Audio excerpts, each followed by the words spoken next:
What's up guys? Welcome to AnimeKouhai. If you'd like to help me out, please hit the like button and subscribe to my channel. The state was powerless to intervene because of dread of such an occurrence. There were numerous instances where the state was forced to permit the crimes. I was concerned about this, so I went to Elmesia-san, a frequent guest at the hotel, and voiced my concerns. I wish you would ask my opinion on something more enjoyable. Elmesia-san was initially hesitant to explain things to me in depth, but as she listened to what I had to say, her gaze progressively altered, and she leaned forward to do so. In other words, what I had said was helpful to Elmesia-san as well as to me. Or rather, I had been attempting to pique her curiosity by relating such dreamlike tales to her. Crime and the economy were always intertwined. Envy would increase as the wealth disparity between the rich and the poor grew, and it might even have an impact on the government's ability to rule. People who are poor would turn to criminal organizations for help, which could cause trouble in the country. Miles-kun formerly belonged to such an underworld as a Don. He comprehended what I was trying to express to him. It was crucial to set aside a space for the underprivileged. It was crucial to offer a job that anyone could do so that, regardless of how many people left out, they wouldn't be forced to commit crimes. Typically, that was the military. The military had a wide variety of positions and was always looking for people to fill them, but if the country was poor, they would not be able to fill them. We so decided to support them covertly. First, we form a criminal syndicate. By integrating the groups we have eliminated in numerous nations, we have already established the framework for this. All the groups that are being restrained can be gathered. I don't know how, but my drunken babbling managed to catch Elmesia-san's attention. I see. The covert society Cerberus is unmatched by any other group in the Western nations. If they were provided with food, clothing, and housing, I suppose a lot of them would remain faithful to the group.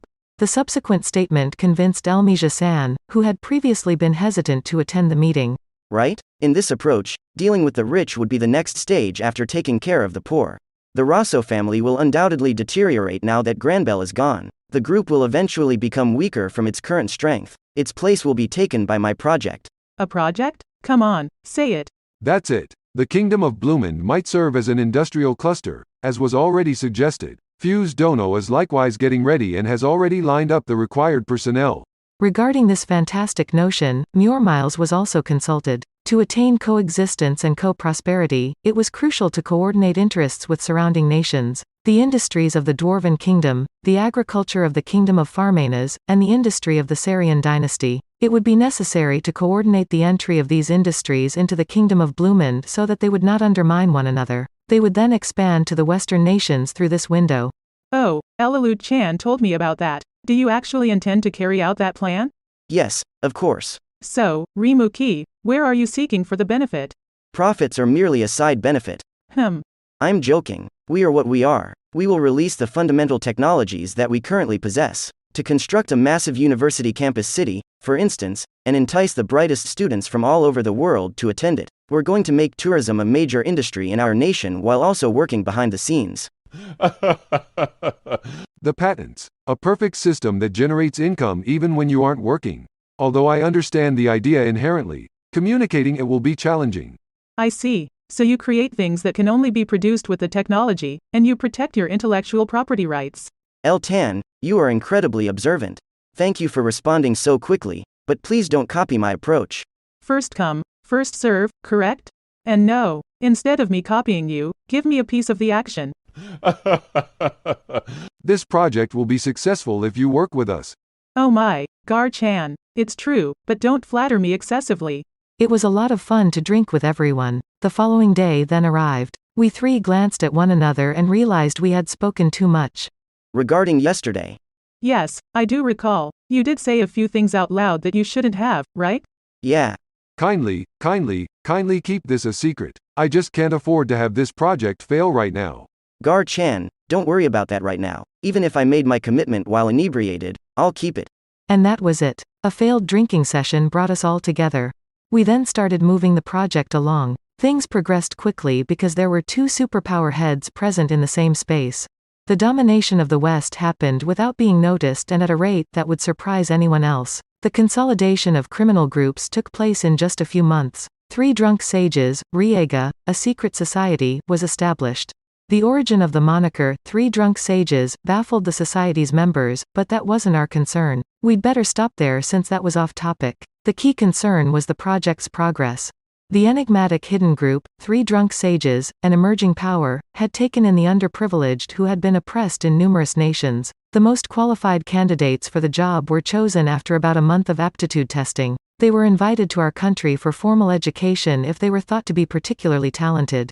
Glenda Attlee was the recipient of such a difficult assignment. She currently works for Soe and was formerly one of the 3 martial sages. She had been acting like a forceful boss when she claimed to be willing to do anything, including dirty jobs. There were 2 of Glenda's subordinates, Ein, a spirit user, and Gerard, the head of the mercenary band, Apostles of Vert. These 2 were effective at bringing the thugs together and were active in the Western nations. They backed Glenda and were well known in the underworld.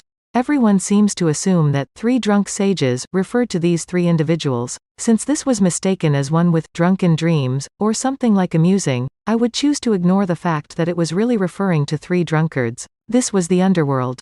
Then there were the groups that appeared to be active. If we put everything in the hands of one organization, corruption would unavoidably flourish. It was best to put opposing organizations next to each other to prevent this. We chose to set up 2 organizations as a result. The first was a brand new organization that Mjormiles-kun oversaw. Its personnel were trained in the Kingdom of Bloomend, and it collaborated with the Council to do business. The 4 Nations Trade Federation was its formal name. The Dwarven Kingdom, the Kingdom of Farmanas, and the Kingdom of Bloomend were all members of this organization, with Tempest serving as its leader. Since Mjormiles-kun was the representative, people knew I was involved. The second organization was the Western Nations Federation Chamber of Commerce, for which Elmesia-san was secretly working. The Rosso family survivors had been integrated, with King Dolan's kingdom bearing the banner and providing the funding. We primarily focused on individuals who harbored a hostile attitude toward us, which resulted in the birth of a stronger force than anticipated. The official name of this company was Western General Trading Company. The representative was one of King Dolan's sons, a nice man who appeared to have inherited the Rosso bloodline. Elmesia-san's participation was only known to King Dolan and his son, Prince Figaro Ross Dolan. They consented to our proposal on the condition that Elmesia-san would safeguard them. In the Rosso family, adaptability and thought is essential for survival. If the Demon Lord, who will be the world's top ruler, and the Emperor, who will have a significant impact on it, have joined forces, refusing to yield will only result in devastation. When informed of the proposal, King Dolan supposedly responded with these comments. The Rosso family was a contract-oriented family. As long as both sides kept their promises, it was thought that this relationship would endure. Elmesia-san's and my combined stakes in the Western General Trading Company, incidentally, accounted for 61% of the company. Figaro's betrayal of me would result in the demise of the entire trading company because Elmesia-san was the major shareholder. Figaro was a good man, and Elmesia-san assured me that she did not believe he would make such a foolish decision. Since I shared her viewpoint, I chose to put my faith in Figaro and designate him as the acting director for the time being. The 2 organizations started their operations simultaneously in this manner. These 2 organizations appeared to be fierce rivals. They battled with one another over prices and distribution, but it was legal competition that didn't require coercion or outside interference. Cowardly people who sought to profit from the underground somehow wound themselves in a lot of agony. Something weird was going on, according to a report from the 3 drunk sages. Although I dared not to stop them, I hoped they would realize that pushing themselves too far could result in bad luck. Even though it is regrettable that some people overreacted, both sides appeared to be driven enough to do so. Both were expanding more quickly than I had anticipated. The organizational structure appeared to have stabilized in a matter of months. The ranks had been constructed, and each side had been separated into positions. Even as we were now under siege by the Empire, I had heard that they were doing well, thanks to the unique needs of war. It seemed a little excessive to be so business-minded, but because I would receive the profits, I should look at it as a necessary evil. I disagreed with the statement that everything should be regulated. I thought so even more in this situation because I had personal interests. As a result, complete control over the economic system was drawing near. Undoubtedly, there was an emergency because Elmesia-san had arrived first and uninvited. Prince Figaro had probably betrayed us, if I had to guess. In such situation, I had previously planned a countermeasure, but I would have to give my half of the fund. It makes sense why Elmesia-san visited me. I was led to a different room in the hotel, where Elmesia-san was waiting for us. I apologize for making you wait. What's going on, El? In any event, there was no need for speculating. I made the choice to listen to her. The mood of Elmesia-san was not good. She gave me a stare while not even making an attempt to conceal her anger. Huh? Which is it? Are you unhappy right now? Of course. Do you even realize what you've done? Wow, she appears to be quite serious, don't you think? Additionally, it doesn't seem to have anything to do with the 3 drunk sages. What does that mean, exactly? Sit down. Yes. I sat down on the tatami because I didn't want to anger Elmesia-san, who had a very stern gaze. Alongside me on the tatami was Murmiles-kun. He appeared to be in a lot of agony, unlike me. Rimuru, is it true that some of your subordinates have evolved? How did she learn about that?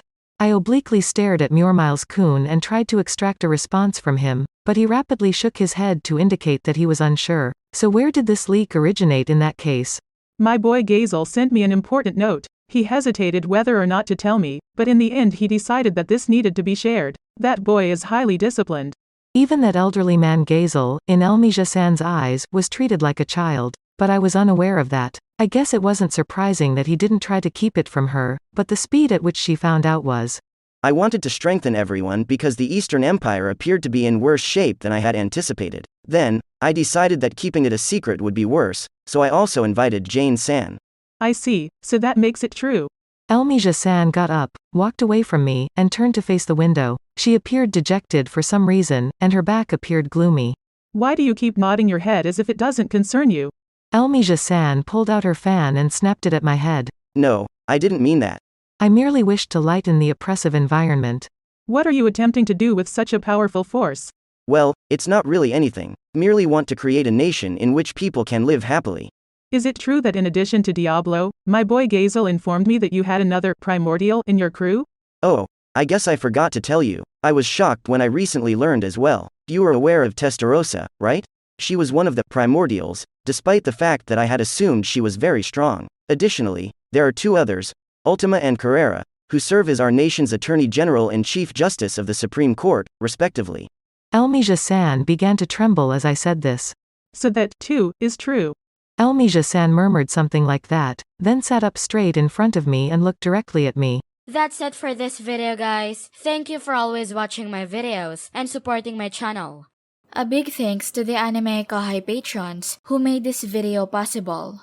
Jared Bressler, Chad Vota, Ray Perez, Chris Guzman, Havox, Speed Saber, James Waters, Arijit Das, Curtis Loban, Judah Herrera, Justa Guy, Miss L.W. Hernandez, Benjamin Villar, Zach Rossan, Byron, Jason Martin, Donald Williams, Moab A, Day of Light, John M, John Charles, Godman Gaming, Akon Engok, Markithian Tidwell, Andre L. Hamilton, Adrian, Kumo, Sanketh Chelu, T. Bush, John L, Masiaj Besaraba, Tojam, Edgar Fuentes, JV, Dirty Old Hobo, Gonse Direco, Thomas, J, Christ, Juan Ignacio, Joshua Cousins, Jose Hernandez, Vethelny, Lunel Scarlett, Khaled, Christian Deshazer, Cal Robs, Divine C. Harris, Destiny Smith, Panda Cats, Aaron Alarcon, DeAndre Nance, Monty Boy 98, D-Man, Wise Viking, Ruben, Luis Caro, Yuki Iki, Pedro Robles, Chris Jr., Isaac, Shadow Wolf 660, Koala King 93, Devon, Little 95, Coyote de Peza, Quilly Buckner, Zephyros, Alver, Normal Defate, Joshua Andrade, Jaya Keshav, L, Gary Miles, Nobody 0034, Dragon Spawn 666, Alex Gomez, J. Rule, Sayonori, Alfredo Renteria, Liel Tiram, Liron Sangkap, Eric Tass, Christopher Mash, Edward Garcia, Echo Tski, Sri Nanduri, Foolish Prophets, Ethan Madison, Louis Strutter, Charles Bailey, Funky Junkie 22, Sky T, Diego Ginoza, Nick H, Andre Hamilton, Jason Torres, Sesh, Guy Ansley, Simon Road, Emperor WSA, Mika Espinosa, George Hage, Pratik Bandari, Arod Dare, Von Joseph, Deriha Skerte, Jackson Early, Carl Stephen Bernadal, Tank Bailey, Gareth Hashimoto, SPT Mighty, Steven Madison, Homelike Drop, Fazli Topadar, Nasir, Mam Wang Min, Vasto Lord, Martin Ramos, Marl Barsha,